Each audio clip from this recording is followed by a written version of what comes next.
This video is the next video in the functions set of videos. In particular, this video is going to look at quadratic graphs, and it's going to particularly look at how to use and interpret quadratic graphs. So there's a few different things we need to be able to do when we're working with quadratic graphs. And the first thing we need to be able to do is say where it is increasing and where it is decreasing. So we analyse graphs from left to right, so we always read like we would read English, so from left to right, so we read graphs from left to right. So a quadratic function is increasing when the graph is going uphill, and a quadratic function is decreasing when the graph is going downhill. So if we look at the example here, we have a quadratic function. It is a U-shaped function, so when it's a U-shaped graph, we know that the number in front of x squared is going to be positive if it's a U-shaped graph. Now if we read from right to left on this graph, we can see that it is going uphill from the point here at the bottom right the way all the way up here to the top. So that is approximately from x equal to -1 until x is equal to 2. It will keep going. And then if we look where the function is decreasing, well, it's decreasing from the furthest left point down to the center point here. So it's decreasing from -4-ish to x equal to -1. So when discussing if the function is increasing or decreasing, we talk about x values and not y values. So we're talking about what happens to the graph along the x-axis here. So again, a function is increasing if it's kind of going uphill, and a function is decreasing if it is going downhill. We should be okay with this from looking at linear graphs in the last few videos. Another thing we need to be able to do when we're talking about quadratic functions is talk about the maximum and minimum values. So the maximum value of a quadratic is when it's at its highest y value, and the minimum value of a quadratic is when it's at its lowest y value. So we have two graphs here, and if we look at the first graph, we have a U-shaped graph, and we know that when we have a U-shaped graph, and it's in the form ax squared plus bx plus c, that the number in front of the x squared is always going to be positive. So for the first graph here on the page, what we have is a U-shaped graph, which is positive, we've already said that, and then we can see the graph has a minimum point, or lowest value, here of -4. Now, if as well, we can talk about a maximum value. So if you look at the graph here, it goes on forever, and this will keep going up here, and it will keep going forever and ever. So this does not have a maximum value. So the minimum value is y equals to -4. That's the lowest point that it will get to on the graph, and there's no maximum value because it will go on forever. So if you look at the next graph, again, we have a quadratic function, which is in the form ax squared plus bx plus c. And here what we have is, because it's an n-shaped graph, we know that the number in front of x squared should be negative. So again, if we look at this, we can see that there is no minimum value. And the reason why there is no minimum value is because this graph will keep going down here forever. But if you look at where the graph goes up to, the highest value that it reaches is 4. So the maximum value of this graph here is 4. So just to get rid of this so we can read what's below it. So when discussing if a quadratic function has a maximum or minimum value, we talk about y values and not x values. If you think about what we were doing in the last slide, we were looking at where the function was increasing and decreasing. So where it's increasing or decreasing, we talk about x values. However, when we're talking about the max or the min, we talk about our y values. So if they ever ask you where the maximum or minimum value of a quadratic function is, you're looking for the highest or lowest point. If the quadratic has a minimum value, it's not going to have a maximum value. If the quadratic has a maximum value, it's not going to have a minimum value. The next thing we need to be able to talk about in terms of quadratic function is where it is positive and where it is negative. So a quadratic function is negative below the x-axis, and it is positive above the x-axis. So if we take the graph here that we have, it's going to be negative below the x-axis and positive above. And our x-axis, of course, is our horizontal axis, which goes across here. So all you need to say then is where this is negative and where this is positive. So we have the 2 points where it kind of crosses the x-axis. So if we think of positive, well, it's going to be positive where x is greater than 1, and it's going to be positive where x is less than -3. And then it's also going to be negative where we have x less than 1 and x greater than -3. And that's exactly what I've written here underneath the graph. So I said the function is negative where x is greater than -3 and less than 1. And the function is positive for x less than -3 and x greater than 1. What we could have done is we could have taken what we have here and written it like this here. And it's much easier than you might think. So what you do is you write x down. You take the bigger value, so the bigger number, and that is 1. And you write that like normal. So that's exactly what we have. Then you take the other value and you flip the sign. So we flip the sign and then just write it down. And now we've changed this into this, which is just a shorter way to write it. However, if you had written what's in the red circle in the exam, you would be perfectly correct and you wouldn't lose any marks. The only reason I'm showing you the other way is because sometimes in questions they can give you that and you need to be able to read it. So here we have it, another graph, and we're looking for where it is positive and negative. So the best thing I think to do is write in exactly where that is. So it's positive above the x-axis and it's negative below the x-axis.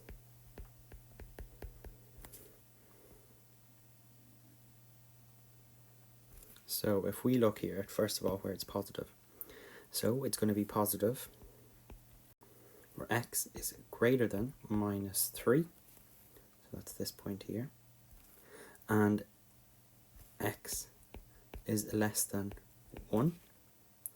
Then it's going to be negative for x less than -3 and x greater than 1. So then we can change this one here, and the reason why we can change this one, and we could have changed this one in the last one, was because this is where the u or the n lies. So for the u and the n lies, we can change it into the quicker and easier way to write it. So again, we just take the bigger one, and in this case again the bigger one is 1. So we take the bigger number, which in this case is x less than -1, so x less than -1, and we can write that. And then we take the smaller number, flip the sign, and write the number. So again, this is exactly what we have here. Now, so when discussing if a quadratic function is positive or negative, we talk about x values and not y values. So here we're talking about x values, so we're talking about what happens along the x-axis in both cases, and not the y-axis.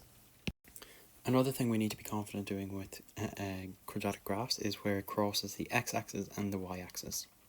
So this is very similar to what we were looking at when we were doing coordinate geometry and we were figuring out where a line crosses the x-axis and where it crosses the y-axis. And you should know from that that a quadratic crosses the x-axis when y is 0 and a quadratic crosses the y-axis when x is 0. So note, where a graph crosses the x-axis is also known as the roots of a function. So that's one really key thing that you need to remember. So the roots of the function is where it crosses the x-axis.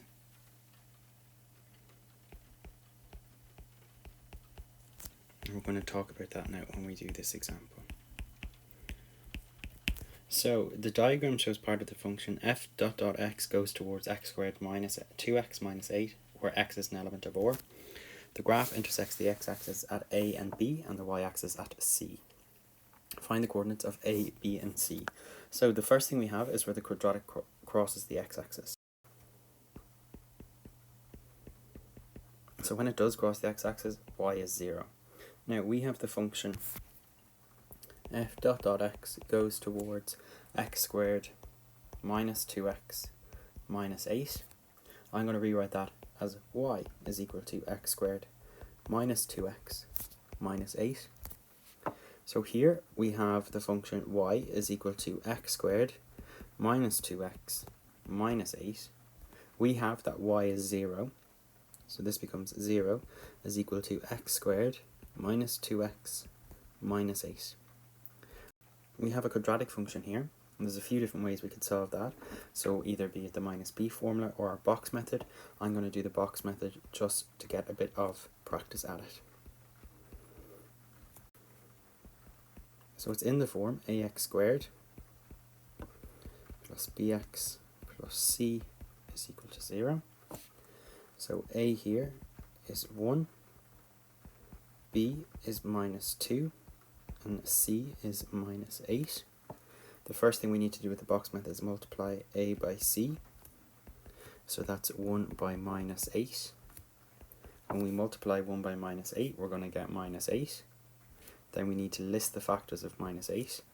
So we're going to have minus 4 by 2, minus 2 by 4, 8, minus 8 by 1, or minus 1 by 8. I think that's all of the factors. So then we need to choose the one here that when we add them together equals minus 2. So minus 4 plus 2 will actually give us the minus 2. So it's the first one in this case, which we're lucky with. Then we draw our box. Move this up a little bit.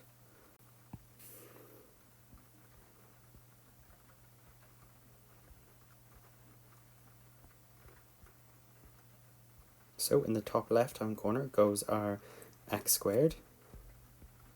The bottom right hand corner goes our number. And then we choose the numbers that we've got. So we have minus 4 and 2. So the minus 4 and 2 go in either one, it doesn't matter. And you have to put an x beside both of them.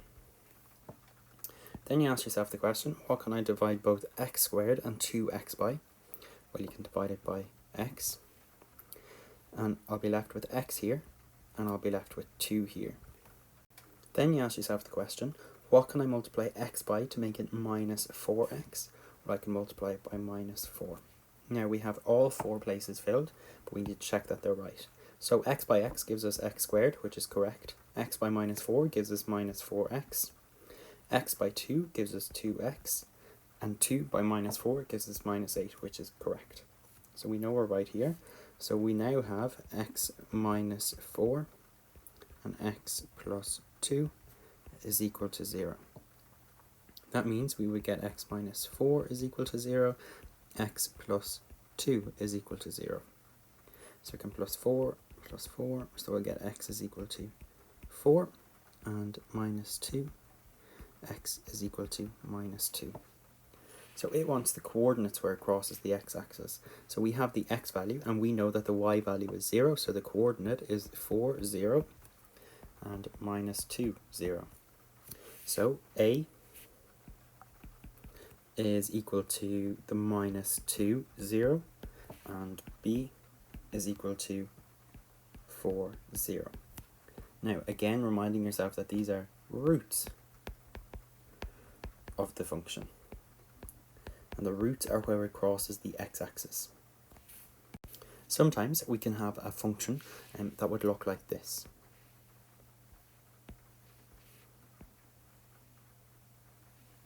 So instead of it being crossing the x-axis in 2 places, it just hits the x-axis here. When a function hits the axis like that, we say it has repeated roots.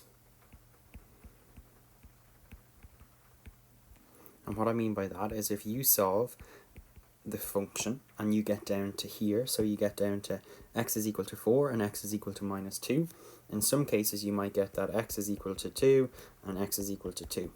Or you get that x is equal to minus 3 and x is equal to minus 3. That means that it hits the x-axis at minus 3 in both cases, which technically isn't correct. It can only hit it once, and that's when we have a repeated root. So it just happens that it only crosses the x-axis once. Now, so we found where the graph crosses the x-axis. We then need to find where the graph crosses. I'll just highlight here. So this is where we did the x-axis, and we might do the y-axis over here. And when it crosses the y-axis, x is equal to 0. So we have the function y is equal to x squared minus 2x minus 8. and we have y is equal to, we replace x with 0, and we'll get that y is equal to minus 8. So we have the x value is 0, and the y value is minus 8.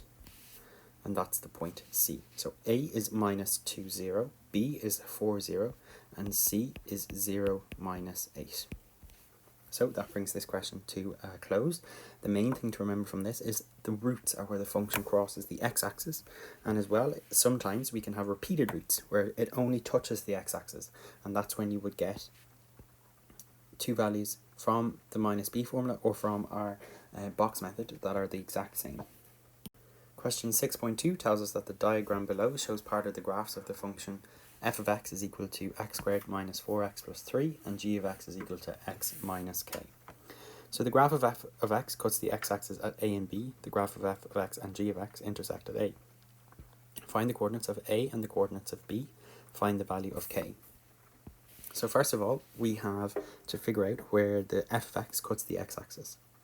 So we know that f of x is equal to x squared minus 4x plus 3. We know we can rewrite that as y is equal to x squared minus 4x plus 3. So we need to figure out when it crosses the x-axis, and when it crosses the x-axis, we know that y is equal to 0. So in this case, we're going to get 0 is equal to x squared minus 4x plus 3. We prefer to write that as x squared minus 4x plus 3 is equal to 0. So we have this in the form ax squared plus bx plus c is equal to 0. We're able to write down what each one refers to. So a is 1, b is minus 4, and c is 3. So if we then do a by c, we'll get 1 by 3, which gives us 3. So we need to write the factors of 3 then.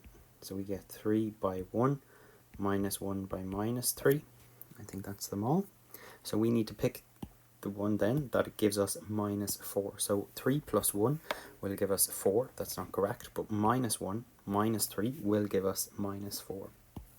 We can draw our box then.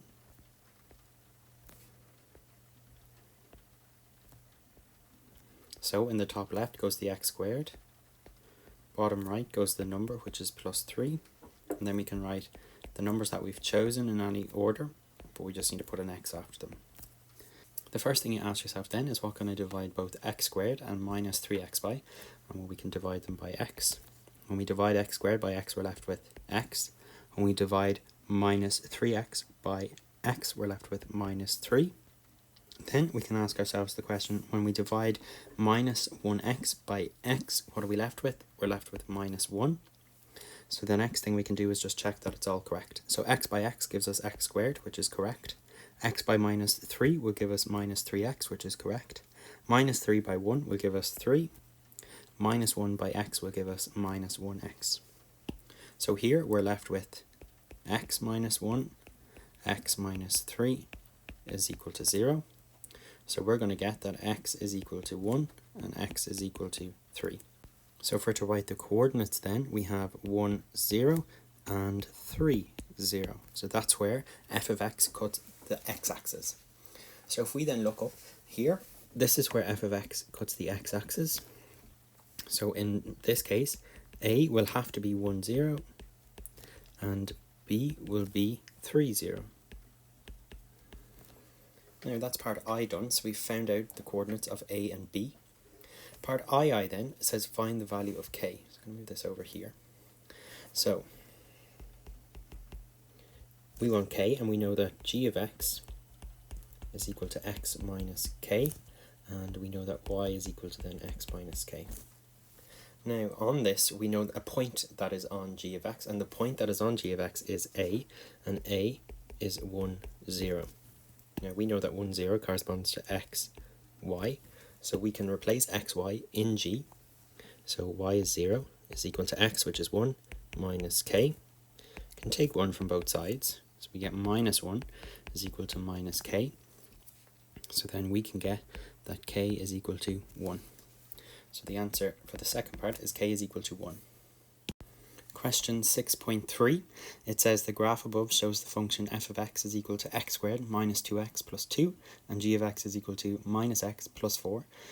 And it says find the coordinates of the point where the graph f of x and the line g of x meet. So where they meet is we want to figure out where f of x is equal to g of x. So how we do that is we just let them equal each other. So we have x squared minus 2x plus 2 is equal to minus x plus 4. Next thing we do is we can just plus x minus 4 from both sides. So here we'll be left with x squared minus x minus 2 is equal to 0. So we have a quadratic here and we'll be able to solve that quadratic. So we have it in the form ax squared plus bx plus c is equal to 0. A here is 1, b is minus 1, and c is minus 2.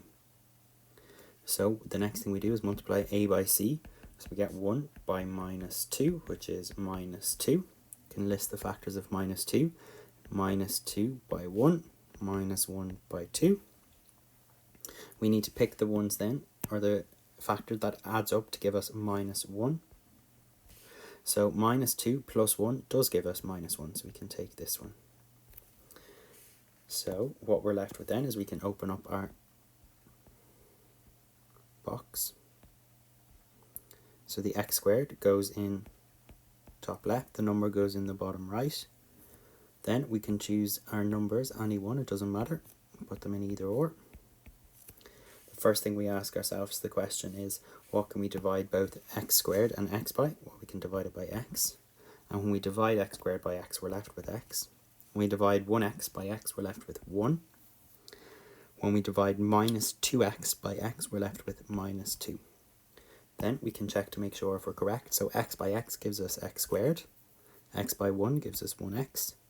Minus 2 by 1 gives us minus 2. Minus 2 by x gives us minus 2x. So here we're left with x minus 2, x plus 1 is equal to 0. So that will give us that x is equal to 2 and x is equal to minus 1. So we now know where the graphs intersect each other in terms of the x values. To get the y value, we just need to sub it back in. So we know that, well, first of all, f of x is equal to x squared minus 2x plus 2, and g of x is equal to minus x plus 4. So we can take either of those. I might take g of x and rewrite it as y is equal to minus x plus 4. So if we have, first of all, x is equal to 2, we're going to get that y is equal to minus 2 plus 4. So y is going to be equal to 2. So we'll get the point of 2. And if we then sub in, we know y is equal to minus x plus 4, and if we sub in x is equal to minus 1, we'll get y is equal to minus 1 plus 4, so y will be equal to 1 plus 4, so y will be 5, so we'll get the point minus 1, 5.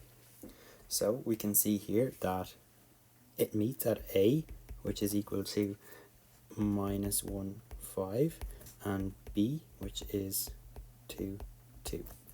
And that's the answer for question 6.3.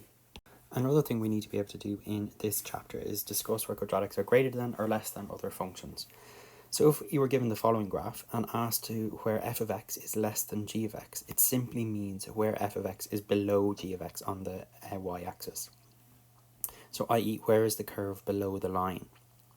So in words, this answer is between x is equal to minus a half and x is equal to 2.5. And the answer in mathematics would just be x is greater than minus 1.5 and less than 2.5. So you can write either the answer in like maths or in English. I would go for English if you're a little bit confused, just to make things a little bit easier. But the best way to describe how to do these types of questions is to actually just do one. So question 6.4, it says the functions f of x equal to x squared and g of x equal to x plus 2 are shown on the right. They're actually on the left in this video, but they will be on the right in the notes. Use the graph to find the range of values for x for f of x is less than g of x. So here we need to first of all figure out where the functions are the same. So we can see a dot that is here and is here. Now we're looking to see where f of x is less than g of x. So it's quite easy to see, so I'm going to trace it out here just so you can see where we're looking at. And where I'm tracing out is where f of x is less than g of x. So all the y values here are less than the y values for g of x. So we got to say where that is. So we can think about it here. So it's kind of where x is minus 1. So we're talking about minus 1 and 2. So it's less than, so f of x is less than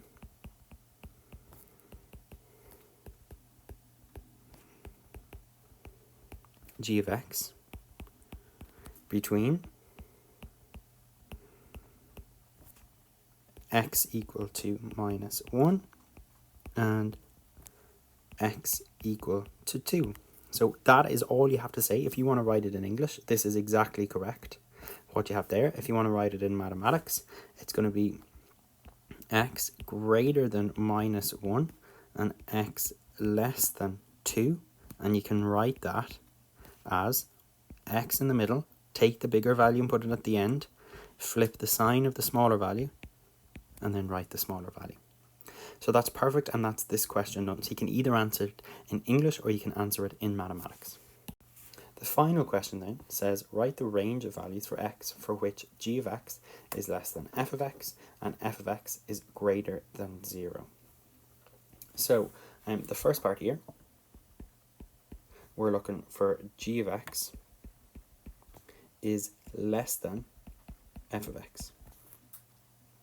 So we're looking for less than.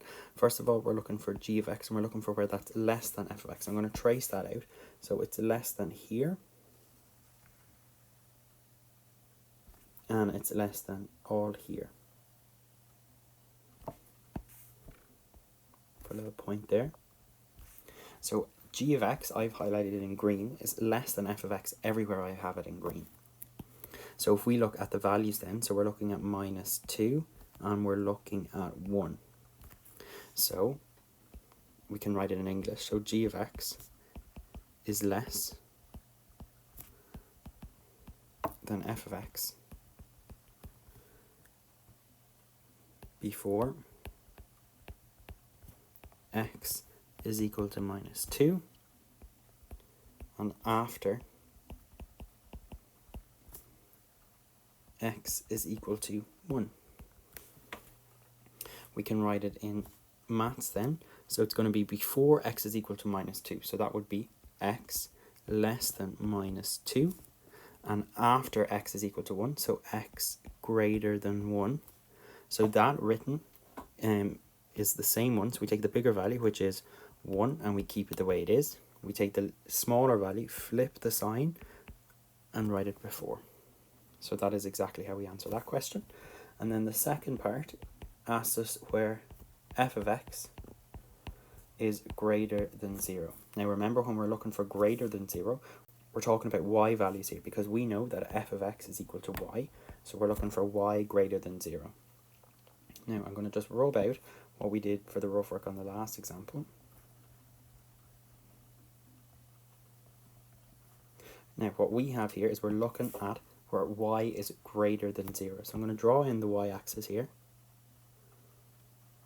And we're looking for f of x greater than 0. So we're looking at all in the y-axis. So we're not worried about what's below 0, only looking at what's above it.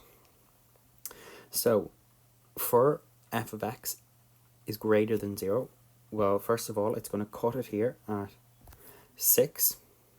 So what we need to do is we need to see if it's going to cut the x-axis at any other place. Now, this is a line, and a line is linear, so it's only going to cut the x-axis once. So it cuts the x-axis at x is equal to 6. We need to figure out then if the y values are positive before f of x is equal to 6 or after x is equal to 6. And if you look at this, it's going to be before. So when it's before, we put it that it's going to be less than. So we have here x is going to be less than 6. So we're trying to figure out where f of x is greater than 0 and f of x is greater than 0. when x is less than 6. So the answer for the second part, f of x is greater than 0 when x is less than 6. The answer for the first part, you could simply just write what I have in the blue box here. Alternatively, you can write that in English, which is perfect here. And that's it. Then this is the end of this question completely, and it also brings to a close this video.